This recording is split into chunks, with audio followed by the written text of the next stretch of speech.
Hello and welcome to the Hardcore Soft Skills Podcast. This is Yavi Caro. In each episode, we delve into a different soft skill with the help of experts or tech-savvy folks who have implemented this successfully to help their careers, their projects, and their lives. If this is your first episode, thank you for tuning in. Today, we are discussing the skill of self-awareness. Self-awareness is what allows us to recognize ourselves. What are our talents? What are our shortcomings? What potential do we have? Self awareness enables us to learn other skills. According to a study published by Harvard, research suggests that when we are self aware, we are more confident and more creative. We make sounder decisions, we build stronger relationships, and communicate more effectively. We are better workers and get more promotions. And we are more effective leaders with more satisfied employees and more profitable companies.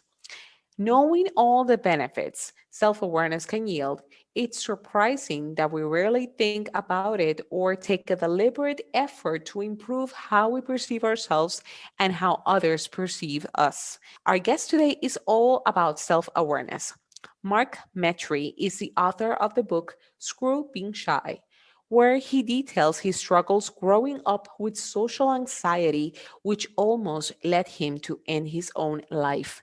He realized he needed to change when he hit rock bottom. And today he is an author, a TEDx keynote speaker. He was featured on the docu-series The Social Movement from Amazon Prime, and he is best known for his podcast Humans 2.0, a top 100 podcast where he has interviewed hundreds of experts about topics like self-improvement.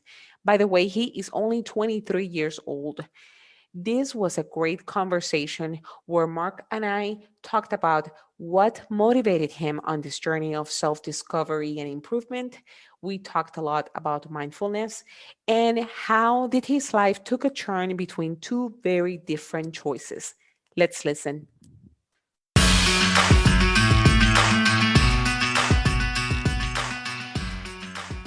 Yeah, I'm really big into self-awareness. I talk about it all in my book, and so yeah, and I love the name of your podcast too. That's super interesting. I think more of us need to learn those soft skills, and more importantly, our worlds, our societies, our organizations, our companies, our people need to put higher priority on these soft skills because they're super important. And soft is it's one of those names that kind of like it denotes it, because they're not soft, quote unquote. They're very important. So yeah, I love the name of your show for sure. I appreciate you inviting me on again. Oh, thank you. Thank you so much. Because you yourself have a very successful podcast, which is Mhm. the Humans 2.0. And I did wanted to ask you, because we could go through all your different background, but I want to ask the question that you ask your guests on the show, which is basically, how do you spend your time here on Earth? I'm always growing, and I'm always being of service to other people. I try my best to be. And yeah, I just grow. It's every day is a process. I find that every day I feel like I constantly have to like learn everything and then relearn everything based on my goals of life right now. And so yeah, for me, I'm all about growing in every area of my life. And I feel like, for me, like if I'm not learning, if I'm not growing, if I'm not creating something, then there's just something missing inside of me. And so that's what I try to do. And I try to put that stuff online when I can to be another voice of inspiration or something like that for anyone else who's out there who wants to also learn. And they also want to put their best, or they feel like they're alone in what they're going through around their journey. And so yeah, that's what I do. It comes out in a lot of different ways, but I think the main thing I do is just grow and learn in any way that I can. That's what makes me happiest. So I wanted to ask you as well in terms of the book, Screwing Hmm. Shy. Why the title of the book? Yeah. So it's funny, right? Because I've been on people's podcasts before. I one time went, I one time went on this person's podcast who's like a very, very well known author, and she invited me, and she has a pretty big podcast. And I remember when I was a guest on her show, she asked me the same question, and she said, she said, to be honest with you, I'm kind of offended by it, because it kind of seems like you're saying, like you're giving like a big like middle finger to anybody who might be shy. And for me, I kind of named it that because my book is designed, and I really wrote it for the person who they feel like they have been shy their entire life. And maybe they have a new sense of awareness that then leads them to think, oh, I actually don't need to be that shy.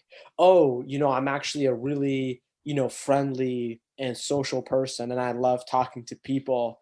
And I'm actually not sort of like this quiet, introverted, shy person, but I just don't know how to get out of it. Like, it feels like every time I want to not be shy, my brain just like holds me back. My mind holds me back. And so because that's the same exact scenario that I was in. And so I really wrote it for someone who's just like, all right, like I'm going to wake up tomorrow and like, screw it. Like I'm sick of this. I'm just going to go for it. I'm going to do it. And so, yeah, my book is really aimed at the person who wants to not be shy.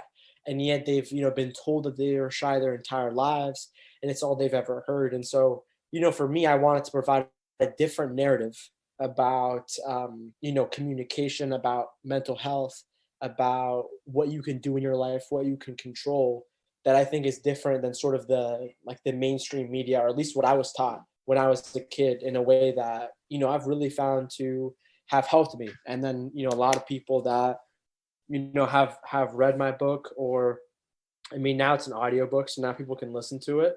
A lot of people who have listened to it, they tell me a lot of amazing things. Like I've gotten emails from people telling me that they were suicidal and my book gave them hope, and someone saying that they seem like a confident person on the outside, but yet they always feel like an imposter and they're always faking it. And my book gave them the proper tools to truly understand that. And so yeah, it's been an interesting ride, but that's sort of why I named it. It's sort of like a sign for a lot of people to see it, if it resonates to them, be like, oh, that's what I've been waiting for. Great. I love the title of the book, actually, because being a person myself who grew up shy and had that label put on them, that kind of like you kind of get stuck with that, and it's difficult to get out of that particular kind of mentality. And I did wanted to ask you, because you have been very honest throughout your whole journey, and in the book you are extremely open about your experiences. And how did it come up, that realization that you had an issue with social anxiety, how did that came about, that you had something that you needed to address? Yeah, it's a good question. So I would say probably two things. So one of it was, I remember growing up and my parents had always taught me, like, hey, Mark, never do drugs or alcohol. And so I didn't really touch that stuff. I think there was like maybe once or twice where, like I tried beer or something and I hated it, which I'm sure, like, in where you're part of the world, that's like an insult. But I had tried like beer. I had tried I don't know. I think I had done one or two things, but anyway, I didn't really touch that stuff. And it really wasn't until college, when I was like 18, where I remember getting drunk for the first time. And I remember getting drunk for the first time at like a college party. And I remember, I was basically inebriated for the first time in my life. And all of a sudden, I was able to, walk up to anybody, say anything I wanted to, really, for like one of the first few times, sort of held back, or not held back, sort of by my own brain. And I remember when I experienced this, it kind of freaked me out, because I was like, whoa, I thought this was who I was. And so clearly, if I just put in a chemical inside of myself, this liquid, and all of a sudden it made my brain act in a different way, and I kind of felt more freed up to be what I want to say in real life, then maybe like there's something to this. Maybe they're like, this is something I should look into.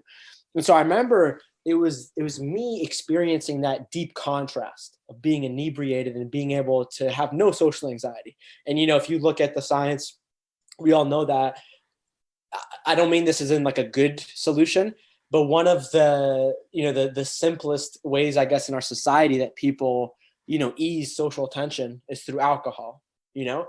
And so I remember kind of experiencing this, and the next day, just like Googling different things like, why aren't I confident? Or like, why aren't I confident? And I drank alcohol and then it made me more confident. And so I just remember just Googling a ton of different things. And then basically finding out that social anxiety is like a real thing. And it is, sort of not like this very invisible thing, but it's actually something that's been studied by different kinds of scientists, and it's been studied by psychologists. And then you start to look at it, and then it's like, hey, one of the biggest groups of people who are addicted to alcohol, at least in America, are people who also have social anxiety. And so I remember just like coming across this and just being like, oh my God, I have social anxiety. And I remember never knowing that beforehand. And so once I knew that, I remember sort of like trying to talk to people.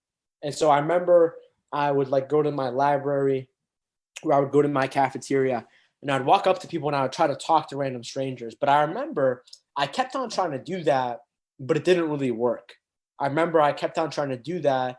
And every time I would try to walk up to someone, I would feel like my brain would hold me back. And so I went through like this kind of weird period of like 2-4 weeks where I would just like try to like I became aware of what social anxiety was. I became aware of the fact that I had it in my life. And then I started to like sort of brute force. I just tried to like try to break it, like just by doing it, straightforward. And that didn't work. And so, honestly, I got to this point where I kind of felt hopeless. And I kind of saw these two different paths of my life.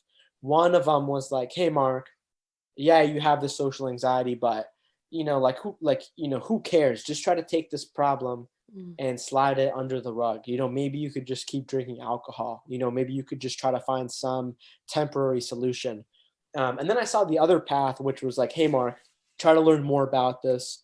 Try to get proactive about this. Try to challenge yourself. Try to really change your life around, because if you can't talk to people like the same way that you can't, but now that there's another side to it, that now that there is some kind of possibility, and I don't do that, I'm really going to end up just like in a place in my life where I'm settling and I'm not really trying my best in every single area of my life, whether that's my job, my career, my relationships. And I need to be the person that I need to be in this world so that all of my dreams can sort of come true and I can actually make them happen. And so those are the two paths that I was thinking.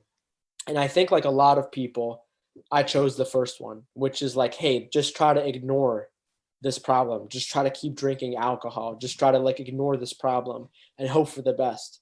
And I did that, and it left me even more depressed and anxious. And it led me down a really dark time in my life where eventually, I kind of hit my own version of rock bottom that led me to basically then going on path one of trying to change my life around. And so, yeah, that was kind of it, if that makes sense. Yes, of course. And I really like the fact that you took kind of a very methodical approach, like an analysis of the whole of the situation, and realizing like the easy path, and then or easy path, quote unquote, and then kind of thinking ahead of what could be the result of those things, and just realizing that that's something that you could potentially change. So it takes I guess a lot of discipline, or in terms of other people that may be confronting that same dilemma right now of thinking they're going through a path of there's not a lot they can do, or maybe believe they have no discipline. Is there any recommendation that you have? Yeah, it's a good question. So, what I would tell you is that, I don't think that, maybe I'm wrong, but I don't really think, at least for who I am, I don't think being methodical or sort of thinking these out, I don't think that's something that I had to learn. I'm sure there's also, a lot of girls like this too, but I think there's just a lot more guys where their brain just sort of thinks, more logically, more analytically. And so I think I just have that gift. And I would also say that I think that's also a big reason why, I struggled for many years. I think if you have a strong mind, which we all do. We all have powerful minds for the most part, but you're never taught how to use it, that I think that your own mind's power can work against you. And I think in a lot of ways, that's what social anxiety is. Social anxiety is your brain sort of trying to come up with these different social scenarios so that you can control the impending event, the social event, to best get an opportunity that can fit your sort of ego's needs. And so I think in a lot of ways, I think that's something that helped me. And I also think it's something that hurt me too, just throughout my life. And then, what I also say that, like, I literally, I'm the most undisciplined person I've ever met. And now I'm more disciplined as a person, but that's because I've had to learn to be more disciplined. And so, honestly, really what I think it is, to answer your question in like the most honest way, is like, I genuinely think that depending on the person who you are, I just think you need to get to a point in your life where you feel so much pain. And it's not sort of perpetual pain that lasts forever, but it's sort of, a real sort of painful event that really forces you to like literally question every single thing in life that you believe is true. And so I don't think that you need that for every single person, obviously, but I definitely think for a lot of people need to be forced into transforming their lives, because at the end of the day, like, I think if you're doing some fundamental, like, different behaviors that are not coherent or are not synergistic to someone who has a good life, discipline is like I don't know. Like, I feel like if you Google right now, how do you improve your discipline? I'm sure you're gonna get like 100 different articles, and I'm sure someone who isn't disciplined, they would try to like implement all those little tips, but I don't think they would actually want to learn it or want to do it unless that they realize deep down that they needed to change as a person. Of course, depending on their scenario and the event and who they are. And so I think for me, I finally was like, oh crap, like just talking to myself, like, oh crap, bro, like you have to be disciplined.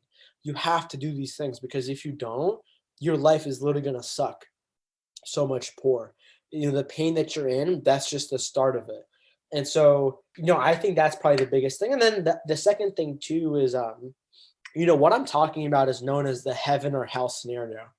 And depending on where you are in your life, this may be dangerous or this may be useful.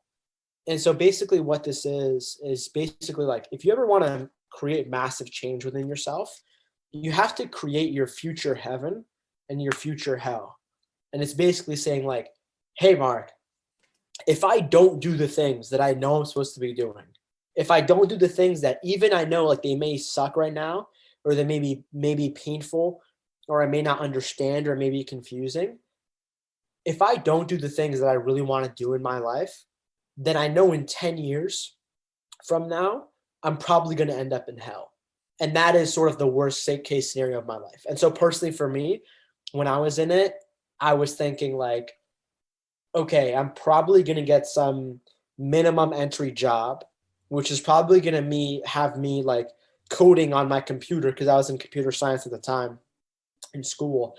And so I'm going to work for some random company that's not going to care about me, that is just going to like get me to code stuff for money in exchange.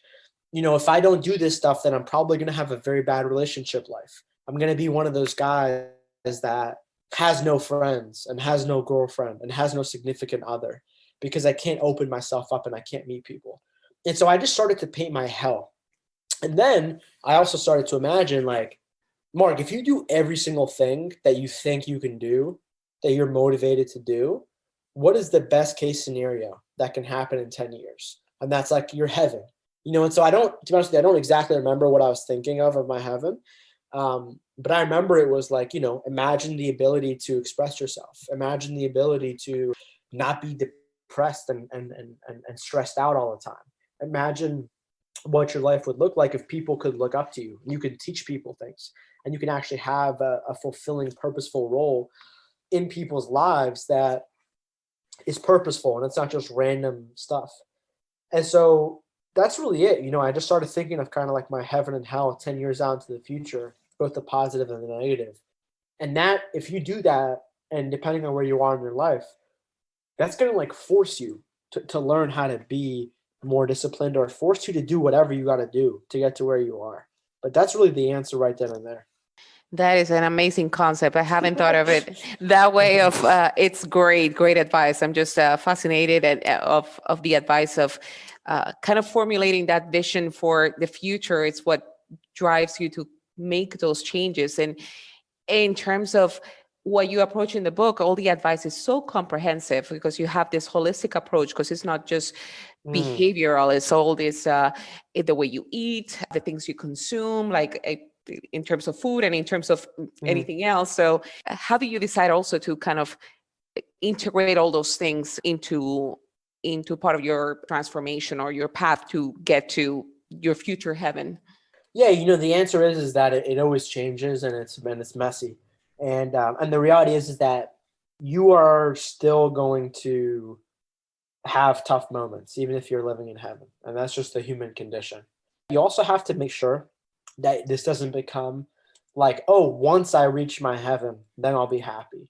That's like the worst thing that you could do, because that's what I fell into, and I remember when I was growing up and I was a lot younger, I told myself, like, unconsciously, back when I didn't really have much self-awareness, I told myself, like, hey Mark, like, bro, just hustle and work hard and study hard, and then once you become rich, then you'll be happy.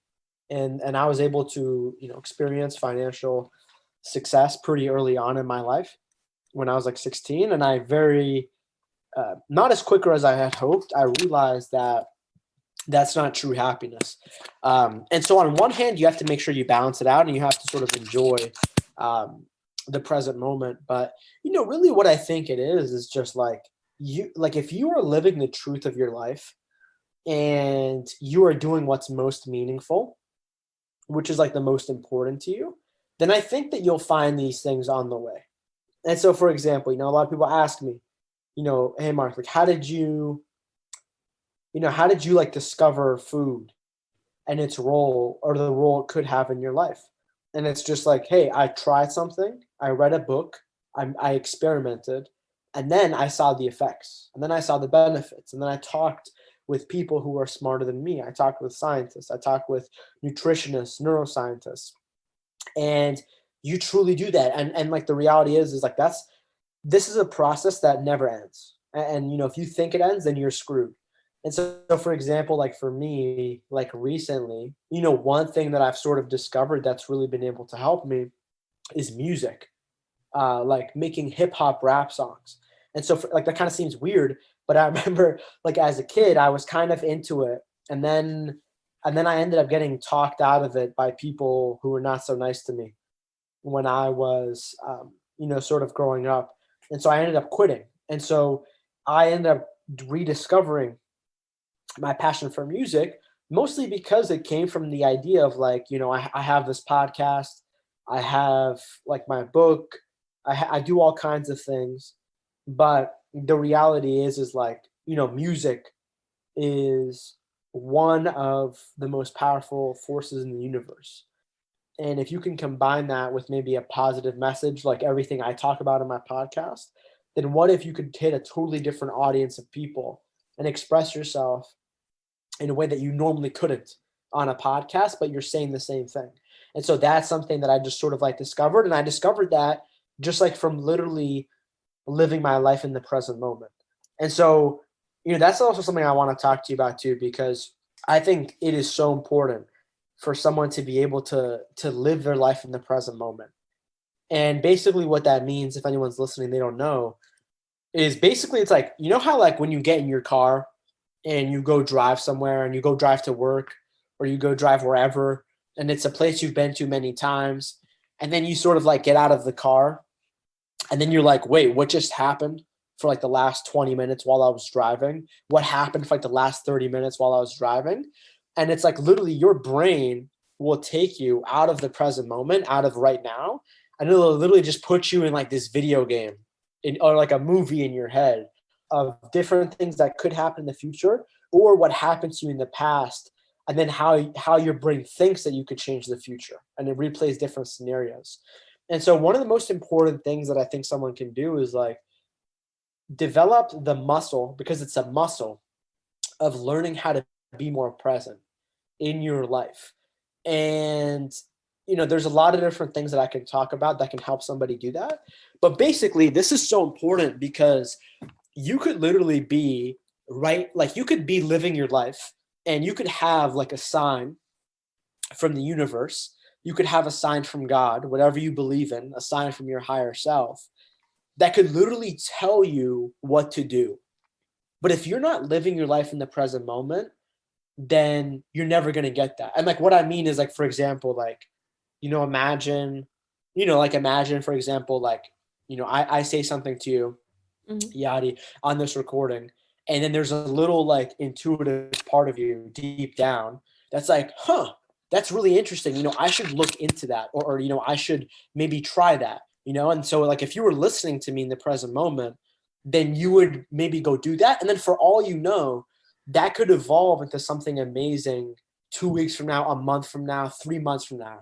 Right. But if you're not in the present moment, then, even if you did like listen to what I said, you didn't really listen to what I say.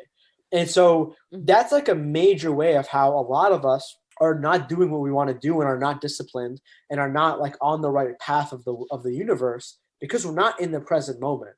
And then, so how do you become more present? There's a lot of different things that I can mention, but I think for the sake of time, one of the biggest things that I would say is meditation. Meditation, I think, has really taught me, especially mindfulness meditation specifically, that will really teach your brain, and it'll help you create the brain muscle of being more focused in the present moment. And that is one of the world's most powerful skills, because I remember I was talking to a friend of mine.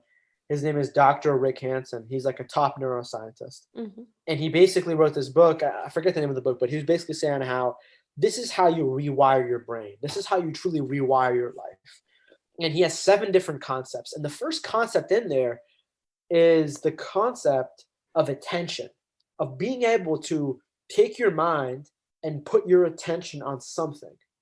And that is the meta skill that is going to enable you to totally change your life. It's that simple. And that usually starts with, unfortunately, it usually starts with something really bad happening, or like some sort of a traumatic event that like literally forces us to be in the present moment. Or else, other than that, it's, learning how to be more mindful. Things like meditation, exercise, these things help. I think it's fascinating because of the fact that just being aware of the present moment can definitely help us to kind of realize where we are right now, where do we want to be, and I think it's really great advice. I did wanted to ask you in terms of the meditation. Could you describe a little bit of how you do meditation? Because every time I think meditation, people may think, oh, I need to sit in a room for an hour, completely quiet, or something along those lines. But when you talk about meditation, how do you particularly practice that? Yeah, that's a good question. If anyone listening to this can meditate for an hour and be still, please email me, because I need to learn from you, because I guarantee you, I only know one person who can do that. And this person has literally been meditating for the last 30 years of their life.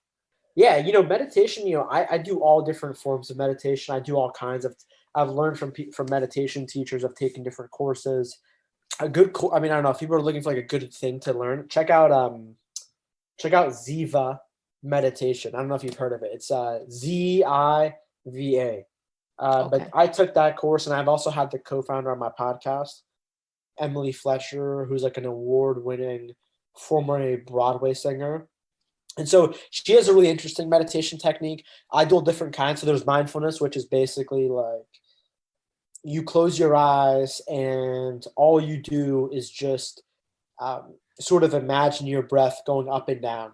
And the reason why the breath is because if you really think about it, if you think about something, so if I think about like what I'm going to do in the future, then I'm not actually living in the present moment. If Mhm. I am thinking about what just happened, I'm not thinking in the present moment. The only way to think in the present moment is to actually not think and just be, or sort of look at your breath as an anchor, because your breath is the only thing that stays with you in that present moment of your life. Mhm. And so this is like one of the biggest things that I can say. And so, yeah, it's literally just doing that. But there's other forms of meditation that I do too that are more of like visualization. And then, the other thing that I should say too is that meditation is not a practice where, you just, you sort of sit there and you're just like and you just sort of levitate to the clouds, and then all your stress goes away and you feel like you're in heaven. That's not what meditation is. Honestly, when I am doing like legitimate meditation, it's extremely hard. And if anything, it's actually really difficult. And I think like this is the biggest thing. A lot of people, they try to meditate and they suck at it, or they don't do it correctly. And so the biggest thing that I would say to them is the point of meditation is not to learn how to meditate better. The point of meditation is to make your life better. And so what a lot of people don't understand is that if you meditate every single day and you literally suck at it, you are actually doing it right. That is how you're supposed to meditate. And the reason why is because this. If I meditate, so like for example, today I meditated, I really didn't want to, and I sat there and I started thinking, and like literally every single thing, every single thing that I could possibly think of in the world just popped out. I started thinking about coronavirus. I started thinking about people starving around the world. I started thinking about world wars. I started thinking about cybersecurity. I started thinking about the presidential election in America. I started to think about my own problems in my life, different friends, family, this person that this person told me, this person burned it, like all these different things. And the biggest part is like, once I realized that my mind started to think about that, because a lot of the times we think about these things and we don't know that we're thinking about them. We lack that self-awareness. And so a lot of the times when you meditate, you actually do realize that you're thinking about X, Y, and Z. And so it's simply just the practice of like realizing that you got off track, and then just going back to your breath and just doing that. And then what happens is, we all go throughout our lives and for example, like I was visiting my sister and she lives in a different state. And so I just drove for 2 hours. Mhm. And so throughout this 2 hours, my brain was giving me all kinds of things, from like 1 second being like, oh my God, I'm going to write a new book and I'm so awesome and I'm so successful. And then the next minute, maybe not in like the next minute, but maybe like 30 minutes later or something, my brain is like, oh, but dude, you forgot to do this. Oh my God, people are gonna hate you, dude. You suck. And then there's another moment where it's like, oh my God, am I an idiot? Like, is anything I'm doing actually working? Do people actually care about me? And then another moment, it's like, oh my God, I love myself and I love the world. And then this is the real power of meditation: is you realize that that's all a game that's being played inside of your own head. And so, like, when you realize it, like, oh, when my brain is freaking out about this one thing, that is actually the same exact thing that it did this morning when it was thinking about like coronavirus and everybody dying, for example. And so it gives you like that real-time simulation every single day, whether you do it for 5 minutes, 10 minutes, 15 minutes, whatever.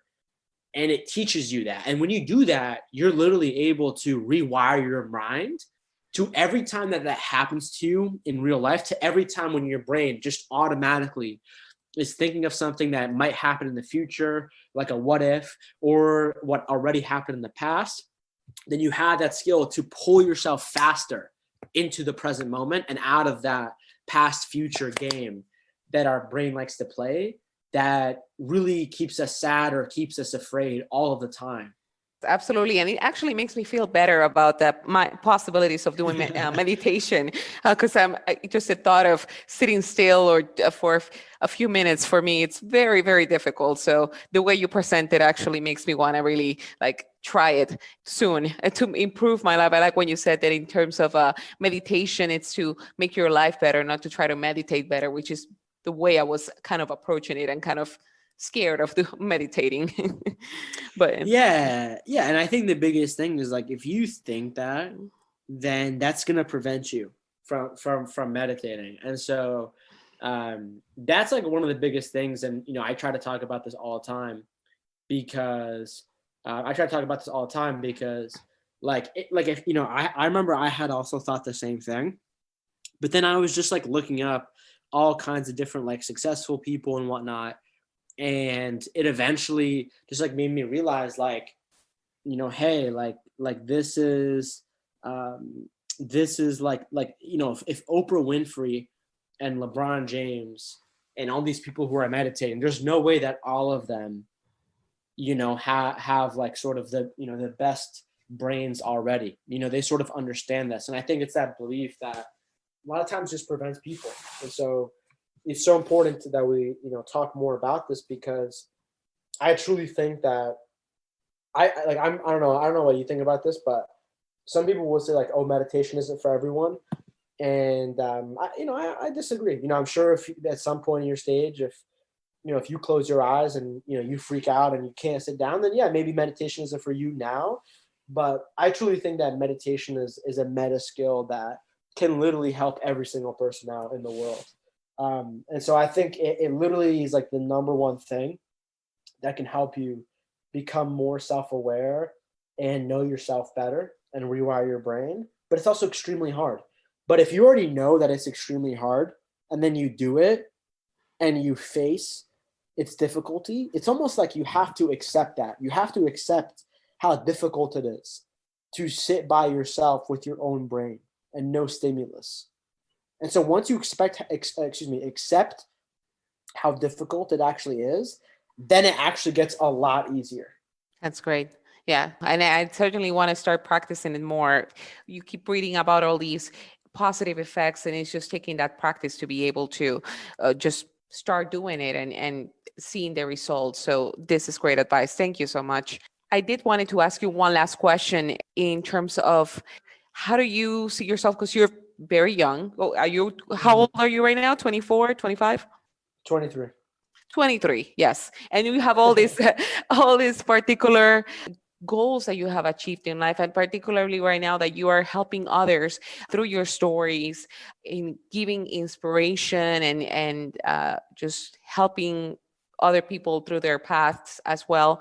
I did want to hear a little bit about what you have planned for the future. How do you see yourself in the future? You mentioned music, you mentioned other things. So what's that future looking like for you? Yeah,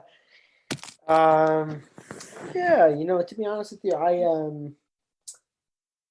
mean, it's interesting. I feel like after this year, I feel like everything changed. Uh, but I think the biggest things is like, my overall mission in life hasn't changed. And that's because I have been living in sort of regret-free mode ever since like the last 4 or 5 years. And so I think just the way is going to change. And so I definitely am going to write a second book. I've got the music stuff. I don't know. I'm involved in a couple different documentary series. I'm involved in some different, I'm co-founding a new company with some other people. Really, I think, I'm not really sure, but I think in my sort of, what I really want to focus on, I want to focus on mental health. I want to focus on education. I want to focus on culture and the way that sort of people accept things in our society. I want to focus on spirituality. I want to focus on podcasting and LinkedIn. I want to focus on exploring different forms of technology and seeing if I can be an early adopter to them. Yeah, and honestly, I feel like my goals change like every like year. So I think it's just a constant innovation. But I think that my values and what I think is the most important, like the things I said, are not going to change. So yeah, I'm just going to keep on trying to be the best version of myself. And any way I can express that is good with me. Yes, certainly. And that's certainly more than enough. And just you have a clear path of the type of things you want to get to do, but just the possibilities are endless, basically. So it's great to hear about the things that you have planned, and also what just know what you have achieved so far. So it's great to hear about your story. Thank you. I appreciate it. And thank you for inviting me on your podcast too. And yeah, I can't wait to see where your podcast and your story goes to. Thank you very much.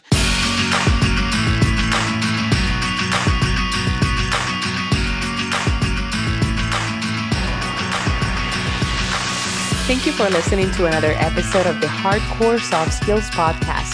If you have learned something today, share this episode with others. To find out about new episodes and skills to learn from, subscribe via your favorite podcast platform, including Apple Podcasts, Spotify, and Stitcher. For more resources, visit our website, hardcoresoftskillspodcast.com. Thank you for listening.